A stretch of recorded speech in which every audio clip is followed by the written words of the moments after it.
Hello everybody and welcome back to Lost Planeswalker. You are here with me, Jesse, the Lost Planeswalker, and today I'm doing a deck Precon upgrade guide for Graveyard Overdrive. This is a very fun deck that focuses around Tarmogoyf tokens or Lurgoyf creatures. So let's dive right in and look at those commanders. So we have Dissa the Relentless and Korum the Undertaker. Dissa the Relentless is 2 black, red, and green legendary creature human scout with when a Lurgoyf permanent card is put into your graveyard from anywhere other than the battlefield, put it onto the battlefield. Very cool way to just mill these into your graveyard and they just go straight onto the battlefield. Then whenever one or more creatures you control deal combat damage to a player, create a Tarmogoyf token. Notably here, it's 1 or more creatures, so you can't really make a ton of Tarmogoyf tokens a turn. At most, you can make 3, which can be pretty powerful, you know, if there's a lot of things in the bin. I think Dissa here is very strong. She's the commander we're going to go around. But let's look at Korum the Undertaker. 1 black, red, and a green legendary creature human warrior. With Korum the Undertaker gets +X+0, where X is the greatest power among creature cards in all graveyards. And whenever Korum attacks, each player mills a card. Then during each of your turns, you may play a land or cast a spell from among cards in a graveyard that were put there from their libraries this turn. Very cool way to be able to cast stuff from your opponent's graveyards. I don't think we've really seen this in Jund before, so I think this is a really cool effect and could be very powerful. But I'm going to read through all of those new cards very quickly. I'm not going to take a lot of time to read through them all because there's a lot of them,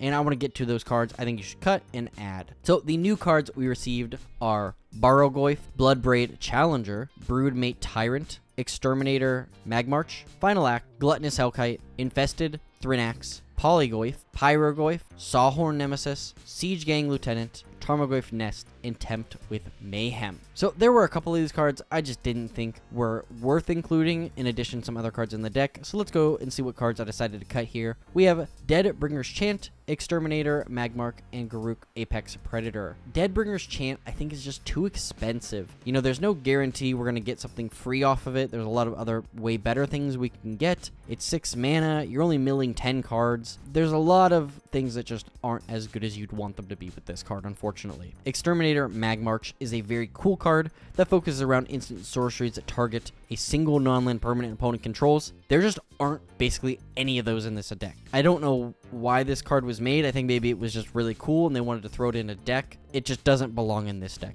And Garruk Apex Predator is just too expensive. 7 mana, and the best thing he can do is destroy target creature, and you gain life equal to its toughness, so that's not terrible, but you can only do that once, and then you have to plus him before you can do anything else. You can also make a creature with Death Touch. It's just okay. I think there's a lot better things you can do in this deck for 7 mana especially, so he just needed to go. So next, we have Gluttonous Hellkite, Grapple with the Past, and Maelstrom Pulse. Gluttonous Hellkite, you can pay a ton into it, make your opponent sack a bunch of stuff, and then you can put a bunch of +1/+1 counters on this. I just think because you're going to have to sack all of your stuff as well, it's just not going to be super worthwhile. You're not playing an Aristocrats deck where you want to be doing that, so I just don't think it works particularly well here. Grapple with the Past is good, but I just think there are some better cards you could put in its place. And then Maelstrom Pulse is pretty powerful because you can destroy target non-land permanent and all of the permanents with the same name as this permanent. That's a lot of permanents in there. But notably here, if your opponents get hand on this, all your Tarmogoyf tokens are just toast. With so many new cards that can steal stuff from your library and your opponents can play it, it just seems like this is going to happen in one game and somebody's going to be so frustrated and just immediately remove it for how, you know, impactful it just wrecked their entire board. And lastly, we have Riveteer's Charm, Siege Gang Lieutenant, and Yavimaya Elder. So Riveteer's Charm, I think,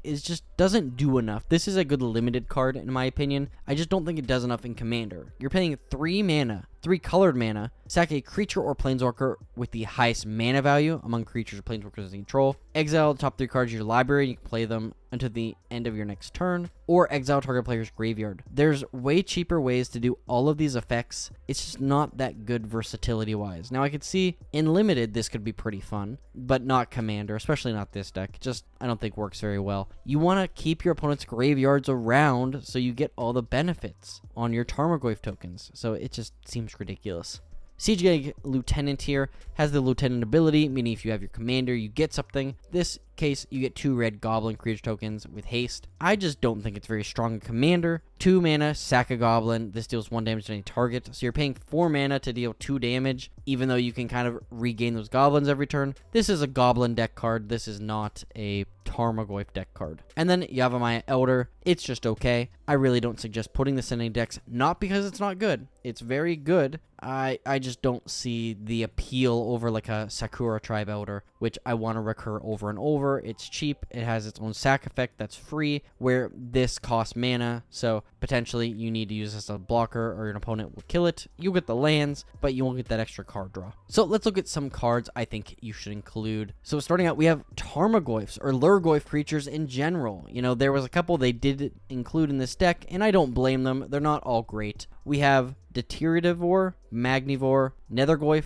Tarmogoyf, and Terravore. I'm not going to read through all of these. Obviously, you're going to recognize Tarmogoyf here, but the new one here that was pre-sailing for incredible prices, which I see from Card Kingdom is only $8 here. We have Nethergoyf, single black creature Lurgoyf, with Nethergoyf's powers equal to the number of card types among cards in your graveyard, and its toughness is equal to that +1. It can escape for 2 in a black, exile any number of other cards from your graveyard with 4 or more card types among them. So you could do some cool stuff if you have cards with dual card types. You can just exile less cards, meaning you have more in your graveyard to base its power and toughness on. Pretty good 1-drop. I think this is going to spark some ideas in Modern. It might be interesting to check that out. But the Lurgoyfs here, nothing too notable. You know, they're going to have some good power and toughness based on what's in the bin, but they're worth including because if you mill them, you get them for free. So the other thing I wanted to focus on was our commander's second ability that says whenever a creature deals combat damage, make a Tarmogoyf token and look at creatures and spells that populate.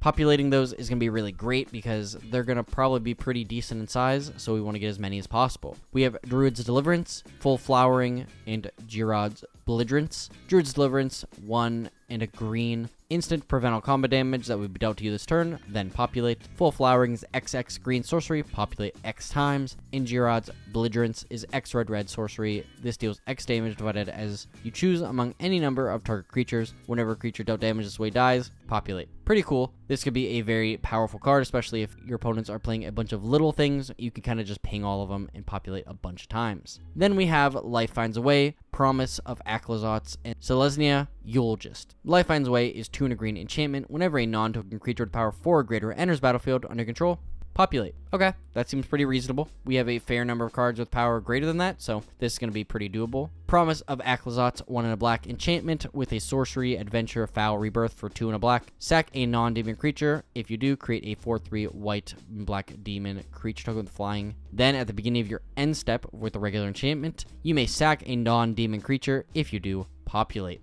Pretty easy way, pretty much guaranteed population every turn. And then Selesnya Eulogist, 2 and a green creature, Centaur Druid with 2 and a green. Exile target creature card from a graveyard, then populate. We got to be careful here because obviously we want to keep some of those in our opponent's graveyards if we don't have any, but I feel like this next package is going to make sure that we have a ton of cards in the bin. So the next section, like I mentioned, is going to be talking about mill and reanimation. Obviously, this deck wants more milling. It just doesn't have as much in it. I just don't understand why it doesn't. But a couple cards I want to look at here are Aftermath Analyst, Animate Dead, and Breach the Multiverse. Aftermath Analyst is a pretty solid uncommon from at Murders at Karlov Manor. For 1 and a green, creature elf detective with when it enters, mill 3 cards. Then for 3 and a green, sack it. Return all lands from your graveyard to the battlefield tapped. Great way to ramp by milling. Animate Dead. Obviously, this is a staple. I'm not going to read through it, but get something back from your graveyard. Its power is reduced, but for 2 mana, getting something back is pretty sick. And then Breach the Multiverse. 5 black sorcery. Each player mills 10 cards. For each player, choose a creature or planeswalker card in that player's graveyard. Put those cards on the battlefield under your control. Then each creature you control becomes a Phyrexian in addition to its other types. What I especially love about Breach the Multiverse here over a card like Deadbringer's Chant is we instantly get 4 creatures if there's 4 in the bin after each player mills 10 cards. We can get a variety of creatures, and I just think it's way better. So next up, we have Cemetery Tampering, Dread Summons, and Incarnation Technique. Cemetery Tampering, 2 in a black enchantment with Hideaway 5, meaning once we reach a requirement, we can play whatever card we exile underneath it for free. Then at the beginning of your upkeep, you may mill 3 cards. Then if there are 20 or more cards in graveyard, you may play those cards without paying its mana cost. Pretty cool way to fill our bin and get something for free. Dread summons X black sorcery. Each player mills X cards. For each creature card put into a graveyard this way, you create a tapped 2/2 black zombie creature token. Great way to fill up our board while filling up everybody's bins. And then Incarnation Technique, 4 and a black sorcery, demonstrate, mill 5 cards, then return a creature card from your graveyard to the battlefield. If we demonstrate this, we can do it again, but if we do, an opponent also gets to copy it. So pretty cool. You know, we can kind of help out a player that's behind, but we also get some great benefits. And lastly here, we have Mesmeric Orb, Reanimate, and Rise of the Dark Realm. Mesmeric Orb, 2 generic artifact. Whenever a permanent becomes untapped, that permanent's controller mills a card. Incredible way to very quickly and very early on mill a ton of cards into the bin. Reanimate, another staple. 1 black, put target creature card from graveyard on the battlefield under your control. Lose life equal to its mana value. And then Rise of the Dark Realms, 7 black sorcery. Put all creature cards from all graveyards onto the battlefield under your control. Great way to take advantage of filling up all those bins. But that is it. I just like to say thank you so much for watching. Out of all the decks so far, I feel like these were the most solid suggestions I was able to give. The Eldrazi one felt pretty good, but I really felt like I understand what this deck was trying to do and added some really cool cards to help you out. Obviously, I suggested way more cards than I actually cut, so it's up to you what you want to put in or take out. And maybe there's some other cards that you don't think are worthwhile to include in the deck. Please let me know in the comments down below. I would love to see what you guys think while you're brewing this deck and upgrading it, if you're going to upgrade that Precon. And in addition, if you would leave a like, share this video with a friend, and subscribe, that would mean the world to me. So thank you, thank you, thank you. And today's Scryfall card of the day is Sengir Vampire. Empires rise and fall, but evil is eternal. Thank you so much for watching, and as always, I'll see you later, Planeswalkers.